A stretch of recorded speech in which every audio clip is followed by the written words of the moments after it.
ओम नमः शिवाय। आज हम शतरुद्र संहिता का अध्याय 4 शुरू करने जा रहे हैं। वाराह कल्प में होने वाले शिव जी के प्रथम अवतार से लेकर नवम ऋषभ अवतार का वर्णन।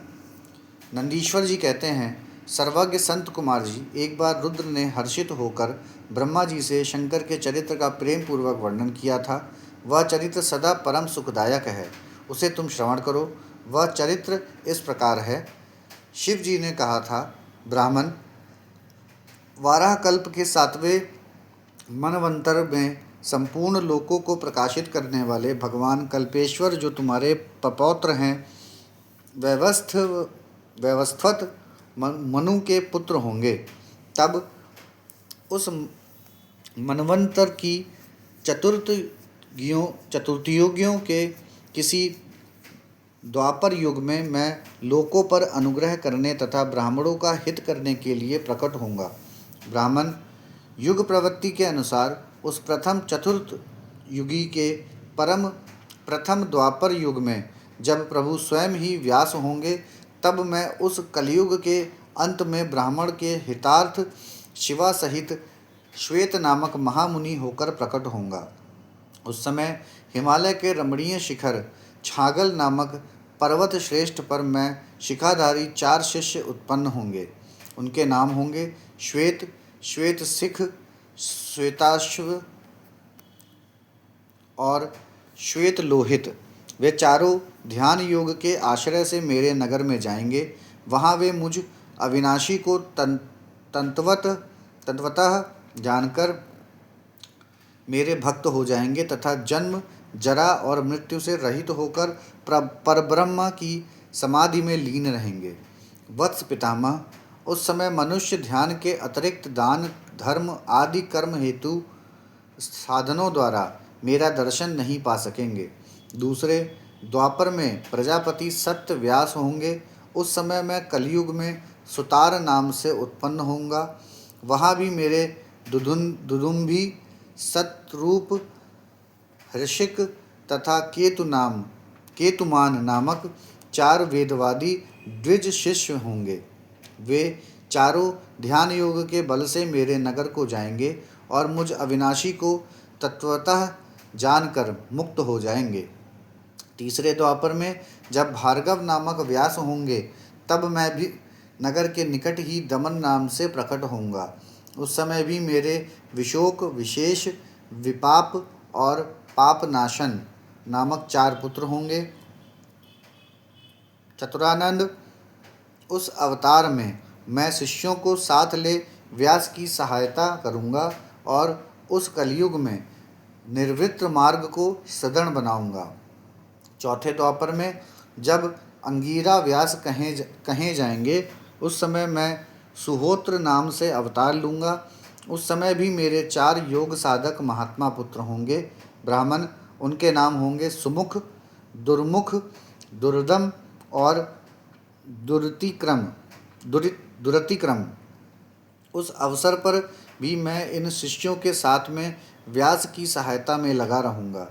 5वें द्वापर में सविता व्यास नाम से कहे जाएंगे। तब मैं कंक नामक महातपस्वी योगी होऊंगा। ब्राह्मण, वहाँ भी मेरे 4 योग साधक महात्मा पुत्र होंगे। उनके नाम बतलाता हूँ, सुनो। सनक, सनातन, प्रभावशाली सनंदन और सर्वव्यापक निर्मल तथा अहंकार रहित संत कुमार। उस समय भी कंक नामधारी मैं सविता नामक व्यास का सहायक बनूंगा और निर्वृत्त मार्ग को बढ़ाऊंगा। पुनः 6ठे द्वापर के प्रवृत्त होने पर जब मृत्युलोक कारक व्यास होंगे और वेदों का विभाजन करेंगे, उस समय भी मैं व्यास की सहायता करने के लिए लोकाक्षी नाम से प्रकट होऊंगा और निर्वृत्त पथ की उन्नति करूंगा। वहाँ भी मेरे 4 दृढ़व्रती शिष्य होंगे। उनके नाम होंगे सुदामा, विरजा, संजय तथा विजय। विधे 7वें द्वापर के आरंभ में जब शतक्रतु नामक व्यास होंगे, उस समय भी मैं योग मार्ग में परम निपुण जैगी शव्य नाम से प्रकट होऊंगा और काशीपुरी में गुफा के अंदर दिव्य देश में कुशासन पर बैठकर योग को सुदृढ़ बनाऊंगा तथा सतक्रतु नामक व्यास की सहायता और संसार भय से भक्तों का उद्धार करूंगा। उस युग में भी मेरे सारस्वत, योगीश, मेघवाह और सुवाहन नामक 4 पुत्र होंगे। 8वें द्वापर के आने पर मुनिवर वशिष्ठ वेदों का विभाजन करने वाले वेदव्यास होंगे। योगी वित्तम उस युग में भी मैं दधिवाहन नाम से अवतार लूँगा और व्यास की सहायता करूँगा। उस समय कपिल, आसुरी, पंचशिख और शाल्वल नाम वाले मेरे 4 योगी पुत्र उत्पन्न होंगे जो मेरे ही समान होंगे। ब्राह्मण, नवी चतुर्थ युगी के द्वापर युग में मुनि श्रेष्ठ सारस्वत व्यास नाम से प्रसिद्ध होंगे। उन व्यास के निर्वित्र मार्ग की वृद्धि के लिए ध्यान करने पर मैं ऋषभ नाम से अवतार लूँगा। उस समय पराशर, गर्ग, भार्गव तथा गिरीश नाम के 4 महायोगी मेरे शिष्य होंगे। प्रजापते, उनके सहयोग से मैं योग मार्ग को सुदृढ़ बनाऊंगा। सन्मुने, इस प्रकार मैं व्यास का सहायक बनूंगा। ब्राह्मण, उसी रूप से मैं बहुत से दुखी भक्तों पर दया करके उनका भवसागर से उद्धार करूंगा। मेरा वह वृषभ नामक अवतार योग मार्ग का प्रवर्तक, सारस्वत व्यास के मन को संतोष देने वाला और नाना प्रकार से रक्षा करने वाला होगा। उस अवतार में मैं भद्रायु नामक राजकुमार को, जो विष दोष से मर जाने के कारण पिता द्वारा त्याग दिया जाएगा, जीवन प्रदान करूंगा। तदंतर उस राजपुत्र की आयु के 16वें वर्ष में ऋषभ ऋषि जो मेरे ही अंश हैं, उसके घर पधारेंगे। प्रजापते, उस राजकुमार द्वारा पूजित होने पर वे सुदृढ़धारी कृपालु मुनि उसे राजधर्म का उपदेश करेंगे। तत्पश्चात वे दीन वत्सल मुनि हर्षित चित्त से उसे दिव्य कवच, शंख और संपूर्ण शत्रुओं का विनाश करने वाला एक चमकीला खड्ग प्रदान करेंगे। फिर कृपापूर्वक उसके शरीर पर भस्म लगाकर उसे 12,000 हाथियों का बल भी देंगे। यूं माता सहित भद्रायु को भलीभांति आश्वासन देकर तथा उन दोनों द्वारा पूजित हो प्रभावशाली ऋषभ मुनि स्वेच्छानुसार चले जाएंगे। ब्राह्मण, तब राजऋषि भद्रायु भी रिपुगणों को जीतकर और कीर्तिमालिनी के साथ विवाह करके धर्मपूर्वक राज्य करेगा। मुने, मुझ शंकर का वह वृषभ नामक नवा अवतार ऐसा प्रभाव वाला होगा, वह सत्पुरुषों की गति तथा दीनों के लिए बंधुसा हितकारी होगा। मैंने उसका वर्णन तुम्हें सुना दिया। यह ऋषभ चरित्र परम पावन, महान तथा स्वर्ग, यश और आयु को देने वाला है, अतः इसे प्रयत्नपूर्वक सुनना चाहिए। यहाँ हमारा शतरुद्र संहिता का अध्याय 4 समाप्त हुआ है। अब हम अध्याय 5 शुरू करने जा रहे हैं। शिवजी द्वारा 10वें से लेकर 28वें योगेश्वर अवतारों का वर्णन। शिव जी कहते हैं, ब्राह्मण, 10वें द्वापर में त्रिधामा नामक मुनि व्यास होंगे। वे हिमालय के रमणीय शिखर पर्वोत्तम भृगुंतर तंबू पर निवास करेंगे। वहाँ भी मेरे श्रुति विदित 4 पुत्र होंगे। उनके नाम होंगे भृंग, बलबंधु, नरामित्र और तपोधन। केतुश्रृंग। 11वें द्वापर में जब त्रिवित नामक व्यास होंगे, तब मैं कलयुग में गंगा द्वार में तप नाम से प्रकट होऊंगा। वहाँ भी मेरे लंबोदर, लंबाक्ष, केशलंब और प्रलंब नामक 4 दृढ़वर्ती पुत्र होंगे। 12वीं चतुर्थ योगी के द्वापर युग में शततेजा नाम के वेद व्यास होंगे। उस समय में द्वापर के समाप्त होने पर कलयुग में हेम कंचुक में जाकर अत्रि नाम से अवतार लूँगा और व्यास की सहायता के लिए निर्वित्र मार्ग को प्रतिष्ठित करूँगा। महामुने, वहाँ भी मेरे सर्वज्ञ, समबुद्धि, साध्य और सर्व नामक 4 उत्तम योगी पुत्र होंगे। 13वें द्वापर युग में जब धर्म स्वरूप नारायण व्यास होंगे, तब मैं पर्वत श्रेष्ठ गंधमादन पर वालखिल्याश्रम में महामुनि बलि नाम से उत्पन्न होऊंगा। वहाँ भी मेरे सुदामा, कश्यप, वशिष्ठ और विरजा नामक 4 सुंदर पुत्र होंगे। 14वीं चतुर्थ योगी के द्वापर युग में जब रक्ष नामक व्यास होंगे, उस समय मैं अंगिरा के वंश में गौतम नाम से उत्पन्न होऊंगा। उस कलयुग में भी अत्रि, वशद, श्रवण और शनि विष्कट मेरे पुत्र होंगे। 15वें द्वापर में जब त्रय्यारूणी व्यास होंगे, उस समय मैं हिमालय के पृष्ठभाग में स्थित वेद शीर्ष नामक पर्वत पर सरस्वती के उत्तर तट का आश्रय ले वेदशिरा नाम से अवतार ग्रहण करूँगा। उस समय महापराक्रमी वेदशिर में ही मेरा अस्त्र होगा। वहाँ भी मेरे 4 दृढ़ पराक्रमी पुत्र होंगे। उनके नाम होंगे कुणिबाहु, कुशरीर और कुनेत्रक। 16वें द्वापर युग में जब व्यास का नाम देव होगा, तब मैं योग प्रदान करने के लिए परम पुण्य में गोकर्ण वन में गोकर्ण नाम से प्रकट होऊंगा। वहाँ भी मेरे काश्यप, उष्णा, च्यवन और बृहस्पति नामक 4 पुत्र होंगे। वे जल के समान निर्मल और योगी होंगे तथा उसी मार्ग के आश्रय से शिवलोक को प्राप्त हो जाएंगे।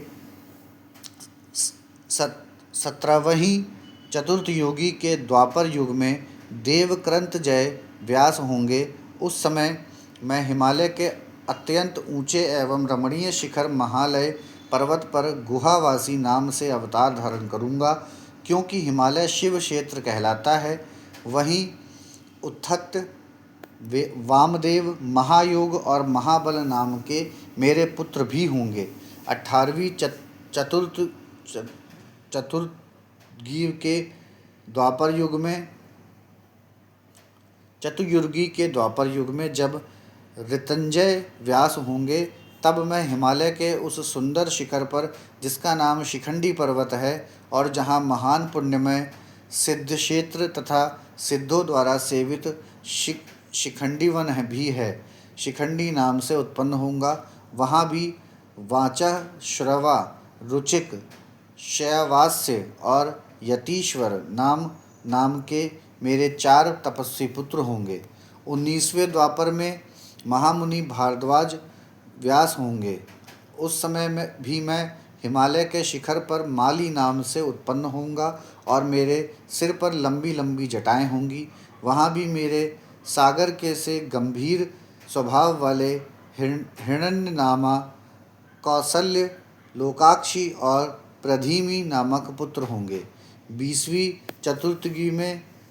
चतुर्थ योगी के द्वापर में होने वाले व्यास का नाम गौतम होगा। तब मैं भी हिमवान के पृष्ठभाग में स्थित पर्वत श्रेष्ठ अट्टहास पर, जो सदा देवता, मनुष्य, यक्षेंद्र, सिद्ध और चारणों द्वारा अधीष्ट रहता है, अट्टहास नाम से अवतार धारण करूँगा। उस युग के मनुष्य अट्टहास के प्रेमी होंगे। उस समय भी मेरे उत्तम योग संपन्न 4 पुत्र होंगे। उनके नाम होंगे सुमंत, बर्वरी, विद्वान, कबंध और कुड़िकंधर। 21वें द्वापर युग में जब वाचश्रवा नाम के व्यास होंगे, तब मैं दारुक नाम से प्रकट होऊंगा। इसलिए उस शुभ स्थान का नाम दारुवन पड़ जाएगा। वहाँ भी मेरे प्लक्ष, दर्भायणी, केतुमान तथा गौतम नाम के 4 परम योगी पुत्र उत्पन्न होंगे। 22वें चतुर्युगी के द्वापर में जब सुषमायण नामक व्यास होंगे, तब भी मैं वाराणसीपुरी में लालंगी भीम नामक महामुनि के रूप में अवतरित होऊंगा। उस कलयुग में इंद्र सहित समस्त देवता मुझ हलायुधधारी शिव का दर्शन करेंगे। उस अवतार में भी मेरे भल्लवी, मधु, पिंग और श्वेत केतु नामक 4 परम धार्मिक पुत्र होंगे। 23वीं चतुर्थ युगी में जब तृणबिंदु मुनि व्यास होंगे, तब मैं सुंदर कालिंजर गिरी पर श्वेत नाम से प्रकट होऊंगा। वहाँ भी मेरे उशिक, बृहदशव, देवल और कवि नाम से प्रसिद्ध 4 तपस्वी पुत्र होंगे। 24वीं चतुर्थ युगी में जब ऐश्वर्यशाली यक्ष व्यास होंगे, तब उस युग में मैं नैमिष क्षेत्र में शूली नामक महायोगी होकर उत्पन्न होऊंगा। उस युग में भी मेरे 4 तपस्वी शिष्य होंगे। उनके नाम होंगे शालिहोत्र, अग्निवेश, युवनाशव और सरदृशु। 25वें द्वापर में जब व्यास शक्ति नाम से प्रसिद्ध होंगे, तब मैं भी प्रभावशाली और दंडकारी महायोगी के रूप में प्रकट होऊंगा। मेरा नाम मुंडीश्वर होगा। उस अवतार में भी छगल, कुंभकर्ण, कुंभांड और प्रवाहक मेरे तपस्वी शिष्य होंगे। 26वें द्वापर में जब व्यास का नाम पराशर होगा, तब मैं भद्रवट नामक नगर में सहिष्णु नाम से अवतार लूँगा। उस समय भी उलूक, विद्युत, शंबुक और आशवलायन नाम वाले 4 तपस्वी शिष्य होंगे। 27वें द्वापर में जब जातुकर्ण व्यास होंगे, तब मैं भी प्रभास सतीर्थ में सोम शर्मा नाम से प्रकट होऊंगा। वहाँ भी अक्षपाद, कुमार, उलूक और वत्स नाम से प्रसिद्ध मेरे 4 तपस्वी शिष्य होंगे। 28वें द्वापर में जब भगवान श्रीहरि पराशर के पुत्र रूप में द्वैपायन नामक व्यास होंगे, तब पुरुषोत्तम श्री कृष्ण अपने छठे अंश से वसुदेव के श्रेष्ठ पुत्र के रूप में उत्पन्न होकर वासुदेव कहलाएंगे। उसी समय योगात्मा मैं भी लोकों को आश्चर्य में डालने के लिए योग माया के प्रभाव से ब्रह्मचारी का शरीर धारण करके प्रकट होऊंगा। फिर शमशान भूमि में मृतक रूप से पड़े हुए अविच्छिन्न शरीर को देखकर मैं ब्राह्मणों के हित साधन के लिए योग माया के आश्रय से उसमें घुस जाऊंगा और फिर तुम्हारे तथा विष्णु के साथ मेरुगिरी की पुण्यमयी दिव्य गुहा में प्रवेश करूंगा। ब्राह्मण, वहाँ मेरा नाम लकुली होगा। इस प्रकार मेरा यह कायावतार उत्कृष्ट सिद्ध क्षेत्र कहलाएगा और यह जब तक पृथ्वी कायम रहेगी तब तक लोक में परम विख्यात रहेगा। उस अवतार में भी मेरे 4 तपस्वी शिष्य होंगे। उनके नाम कुशिक, गर्ग, मित्र और पौरुष्य होंगे। वे वेदों के पारगामी ऊर्ध्वरेता ब्राह्मण योगी होंगे और माहेश्वर योग को प्राप्त करके शिवलोक को चले जाएंगे। उत्तम व्रत का पालन करने वाले मुनियों, इस प्रकार परमात्मा शिव ने व्यवस्थित मनवंतर के सभी चतुर्थ युगियों के योगेश्वर अवतारों का सम्यक रूप से वर्णन किया था। विभो, 28 व्यास क्रमशः एक एक करके प्रत्येक द्वापर में होंगे और योगेश्वर अवतार प्रत्येक कलयुग के प्रारंभ में। प्रत्येक योगेश्वर अवतार के साथ उनके 4 अविनाशी शिष्य भी होंगे, जो महान शिव भक्त और योग मार्ग की वृद्धि करने वाले होंगे।